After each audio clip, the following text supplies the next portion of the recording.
Uhali gani mtazamaji wa Gift Online TV, ni siku nyingine tena tunaweza kukutana hapa kuzungumza masuala mbali. Wakati Simba ikikamilisha usajili wa miaka miwili, winga raia wa Afrika Kusini Kaletso bilionea Mohamed Dewji au Mamo Dewji amefanya kikao kizito na kocha wa klabu hiyo Steve Barker nchini Afrika Kusini, na miongoni mwa vitu vikubwa vilivyozungumziwa ni usajili na taswira ya benchi la ufundi kwa msimu ujao. Simba inadaiwa imekamilisha usajili wa winga machachari mwenye umri wa miaka 29. Usajili huo unatajwa kama pigo kubwa kwa watani wao wa jadi Yanga, ambayo ilikuwa kwenye mapambano wa kuwania kusaini na mchezaji huyo. Kocha mkuu wa Yanga alijaribu kila mbinu kumshawishi ili waungane tena kama walivyofanya walipokuwa katika klabu ya Mamelodi, lakini winga huyo ameamua kuchagua kuvaa uzi mwekundu.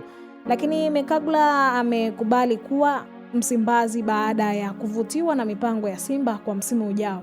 Katika klabu hiyo ya Msimbazi, winga huyo atafanya kazi chini ya kocha mkuu raia wa Afrika Kusini Barker, lakini anajiunga na Simba akitokea klabu ya United ya nchini kwao, ambao ameacha rekodi nzuri akicheza mechi 66 katika mashindano yote, huku akifunga mabao 6 na kutoa pasi za mabao assist 20.